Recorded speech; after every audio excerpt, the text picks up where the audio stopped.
Assalamualaikum warahmatullahi wabarakatuh. Apa kabar anak-anak semuanya? Berjumpa kembali dengan Pak Hasan. Kali ini pembelajaran PAI dan Budi Pekerti kelas 6. Beriman kepada qadha dan qadar. Apa itu qadha? Apa itu qadar? Pak Hasan akan jelaskan secara singkat di sini ya. Beriman kepada qadha dan qadar adalah rukun iman yang ke-6. Rukun iman ada 6. Nah, iman kepada qadha dan qadar ini adalah yang terakhir atau yang ke-6 ya. Kalian ingat-ingat yang ke-1 apa, 2 apa, dan seterusnya. Okay? Nah, disebut juga takdir ya, qadha dan qadar ada yang menyebut juga takdir atau qadarullah juga ada yang menyebut seperti itu. Atau bisa juga disebut nasib. Nah, macam-macam ya. Qadha adalah ketentuan Allah sebelum menciptakan makhluknya. Jadi ketika Allah hendak menciptakan makhluk itu sudah diberi kepastian ketentuan apa-apa saja yang akan terjadi pada makhluknya itu. Misalnya Allah akan menciptakan bumi, ya Allah sudah menentukan bumi ini nanti mengelilingi matahari, ya bumi juga berrotasi pada porosnya, gitu ya. Makhluk Allah kan tidak cuma manusia ya bumi, ya matahari, dan seterusnya itu sudah ditentukan semuanya sebelum diciptakan. Nah, karena ini berkaitan dengan keimanan manusia ya, nanti banyak berkaitan dengan makhluk Allah yang berupa manusia kita-kita ini ya. Sementara qadar adalah ketentuan Allah yang telah terjadi pada makhluknya atau takdirnya gitu nih. Nah, takdirnya tadi bumi ya begitu, mengelilingi matahari. Nah, ketika itu terjadi sampai hari ini ya itulah qadar dari Allah. Gitu ya. Nah, ini contoh-contohnya. Contoh qadha. Allah menentukan siang dan malam. Di sebelum siang malam itu diciptakan, Allah sudah menentukan siang itu terjadi ketika matahari terbit sampai terbenam gitu kelihatan. Nah, ketika terbenam sampai dia terbit nanti terjadi malam hari. Kemudian Allah menetapkan setiap makhluk pasti mati. Nah, makhluk hidup nanti mati. Gitu. Sudah ditentukan oleh Allah, sudah ditetapkan kapan, di mana, bagaimana, begitu sudah ada ketetapan atau ketentuan dari Allah. Kemudian ini berkaitan dengan manusia, Allah menentukan jenis kelamin. Nah, sebelum dilahirkan ya, Allah sudah menentukan, ini nanti jenis kelaminnya laki-laki, ini perempuan, gitu ya. Allah menetapkan kelahiran. Nah, kelahiran seseorang itu ya di mana, bagaimana, kapan, itu sudah Allah sudah menetapkan. Ya, ini berkaitan dengan manusia nggih. Nah, ini qadha ini kita tidak tahu bagaimananya kita tidak tahu. Sampai itu menjadi qadar, itu terjadi pada diri kita nanti.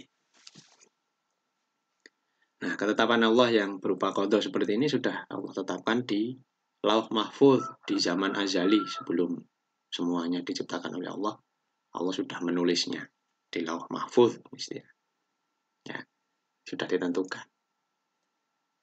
Tetapi ya, walaupun sudah ditentukan seperti ini, khusus bagi manusia itu ada usaha namanya. Nah, nanti ada penjelasannya. Kemudian contoh qadar. Matahari terbit dari arah timur. Nah, ini terjadi gitu ya, sudah terjadi pada makhluknya yaitu matahari. Kemudian peristiwa atau kejadian seseorang meninggal. Nah, itu terjadi, maka jadi qadar. Sebelumnya kan sudah ditentukan oleh Allah, sudah diqadhakan. Ya, nah ini menjadi qadar karena terjadi pada makhluknya. Bayi lahir ya dengan jenis kelamin laki-laki atau perempuan gitu ya. Bayinya lahir pada pagi hari gitu ya. jam sekian keadaannya sehat, gitu ya. Nah, itu qadar karena sudah terjadi pada makhluk Allah. Nah, ini tentang qadar ya. Disebut juga takdir ya. Ada 2 jenis takdir, 2 macam takdir. Apa saja? Yang pertama disebut takdir mubram. Mubram juga boleh membacanya begitu. Yang takdir mubram ini maksudnya adalah dia takdir atau ketentuan Allah yang tidak bisa diubah. Dengan jalan apapun tidak bisa. Kecuali Allah sendiri yang menghendaki. Contohnya kelahiran dan kematian itu ya. Kita tidak tahu lahirnya kapan. Nah, bisa jadi ditentukan HPL-nya tanggal sekian tapi lahirnya lebih dulu kan bisa jadi. Kematian seseorang juga begitu. Mungkin ada dokter yang memvonis ini hidupnya tinggal 6 bulan begitu ya. Nah, itu kita nggak bisa menentukan seperti itu. Karena ini termasuk takdir mubram, tidak bisa kita ubah. Matahari terbit dari timur ini juga nggak bisa kita ubah kecuali Allah sendiri yang mengubahnya. Bulan mengelilingi bumi, bumi mengelilingi matahari dan seterusnya itu ya Allah sendiri yang akan bisa mengubah ini. Ya, kelahiran kematian ini terutama ya. Nggak bisa kita ubah. Tapi ya, nanti ada takdir yang bisa diubah. Nih, yang kedua disebut takdir mu'allaq. Ini. Apa ini? Bisa diubah. Ketentuan Allah, takdir nasib yang bisa diubah. Dengan jalan, dengan cara usaha atau ikhtiar dan berdoa. Jadi diusahakan gitu loh maksudnya. Misalnya ini ya sakit. Orang kan bisa sakit ya. Awalnya baik-baik saja terus jadi sakit. Nah, sakit ini kan takdir, ketentuan dari Allah. Kita bisa jadi sehat seperti sebelumnya ya kita harus ikhtiar, usaha, berobat, ke rumah sakit, ketemu dokter gitu nih. Kemudian diiringi juga dengan doa. Insya Allah jadi sehat kan gitu. Nah, ini kan usaha manusia. Ya kadang tidak berusaha terus sembuh sendiri gitu juga bisa. Cuma kan ini ada bagian ya Allah memberikan kekuasaan gitu nggih, kehendak bagi manusia untuk berusaha. Miskin ya jadi kaya juga bisa diusahakan. Dia mencari rezeki ya dengan sekuat tenaga, kerja keras jadi kaya. Awalnya tidak punya menjadi punya apa-apa gitu nggih. Kemudian bodoh jadi pintar karena belajar, les misalnya, atau karena dia sering berlatih, sepak bolanya nggak bisa terus karena sering berlatih ya, jadi pinter sepak bola gitu gitu. Nah ini namanya takdir mu'allaq, ini bisa diubah. Nggak mungkin kan kita sakit terus kita miskin terus ini terus kemudian putus asa gitu. Wah ini sudah takdirnya Allah aku sakit ya, diem aja nggak mau berusaha. Nah jangan begitu, ini bisa diubah. Miskin juga begitu, jangan kok terus putus asa jadi miskin, ini sudah jadi nasibnya, ini takdir dari Allah, kita nggak bisa ngapa-ngapain, ini bisa diusahakan, bisa diubah. Bodoh juga begitu, terutama untuk ya pelajar, jangan putus asa kalau bodoh, nggak tahu.